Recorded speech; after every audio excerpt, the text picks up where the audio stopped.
14 वर्षाची निरागस मुलगी, शाळेत जायचं वय, खेळण्याचं वय, पण तिचं आयुष्य एका क्षणात उद्ध्वस्त झालं. संजय नावाच्या व्यक्तीने तिला प्रेमाच्या जाळ्यात ओढलं, घरातून पळवून नेलं आणि तिच्याशी बालविवाह केल्याचा दावा केला. काही महिन्यातच ती गर्भवती झाली आणि त्याच घरातून तिला हाकलून दिली. ही घटना घडली आहे अमरावती जिल्ह्यातील अंजनगाव सुरजी इथे. एका मध्यमवर्गीय घरात जन्मलेली ही 14 वर्षाची मुलगी अजून शाळेतच शिकत होती. खेळणं, शिक्षण, स्वप्न रंगवणं एवढंच तिचं जग होतं. पण तिचं निरागस आयुष्य एका क्षणात बदललं. संजय वयाने मोठा, स्थिर झालेला. गावात लोक त्याला ओळखत होते. वरकरणी सामान्य दिसणारा संजय, पण त्याच्या मनात मात्र वेगळंच गणित सुरू होतं. मागील वर्षी नवरात्रीमध्ये तिची संजयची ओळख झाली होती. मुलगी अजून लहान होती. प्रेमाची खरी व्याख्या तिला कळायची बाकी होती. पण संजयने हळूहळू तिच्याशी जवळीक साधली. सुरुवातीला गोड बोलणं, लहान भेटवस्तू, विश्वास मिळवणं अशा वेगवेगळ्या युक्त्या त्याने वापरल्या. मुलगी विचार करत होती की हा खरंच तिच्यावर प्रेम करतोय. पण खरं तर तो तिच्या लहानपणाचा, तिच्या निरागस विश्वासाचा गैरफायदा घेत होता. या नात्यात संजयचा वय, अनुभव आणि धूर्तपणा जास्त होता. तर दुसरीकडे मुलगी अजून बालपण आणि किशोरावस्थेच्या टप्प्यात होती. हळूहळू हा संबंध वाढत गेला आणि एक दिवस संजयने धाडसी पाऊल उचललं. तिला घरातून पळवून नेण्याचं. विश्वास, गोड बोलणं आणि बनावट प्रेमाच्या वचनांनी त्या 14 वर्षाच्या मुलीचं मन जिंकल्यानंतर संजयने पुढचं पाऊल उचललं. एका दिवशी त्याने तिला सांगितलं, आपण दोघं घरच्यांविरोधात जाऊन एकत्र राहूयात. मी तुला कधीच सोडणार नाही. लहान वय, अनुभवाचा अभाव आणि प्रेमाच्या अभावामुळे ती मुलगी फसली. एका रात्री तिने आपलं घर सोडलं आणि संजयसोबत पळून गेली.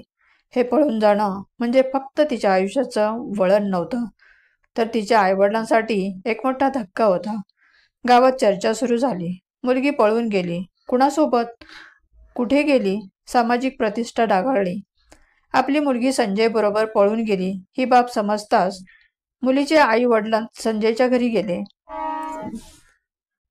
तेथे 2 कुटुंबांमध्ये वादविवाद झाला. मुलगी लहान असल्याने आम्ही तिचं लग्न करून देऊ शकत नाही, ते कायदेशीर नाही, असं मुलीच्या आईवडिलांनी सांगितलं. संजयच्या आईवडिलांनी त्यांचं लग्न लावून दिलं. पळून गेल्यानंतर संजयने तिच्याशी लग्न झालं असा दावा केला. हा बालविवाह कायद्याने गुन्हा असतानाही त्याने त्याचं औचित्य सिद्ध करण्यासाठी प्रयत्न केला. लग्न झालं असं सांगून त्याने तिला आपल्या घरी नेलं. तिथे काही काळ एकत्र राहिले. नवरा बायको सारखे ते दोघं राहू लागले. काही महिने उलटले. संजय सोबत राहणं म्हणजे तिला खरंच वैवाहिक जीवन मिळालं असं वाटत होतं. पण खरी कहाणी अजून उलगडायची बाकी होती. 14 वर्षाची मुलगी, अजून शाळेतली विद्यार्थिनी, तिचं शरीर अजून पूर्णपणे विकसित झालं नव्हतं. अशा वयात तिला एका दिवशी तब्येतीत बदल जाणवायला लागले. संजयने तिला डॉक्टरांकडे तपासणीसाठी आणले. तेव्हा कळलं की ती 5 महिन्यांची गर्भवती आहे. ती अल्पवयीन आहे हे डॉक्टरांच्या लक्षात येताच त्यांनी ती बाब पोलिसांना कळवली.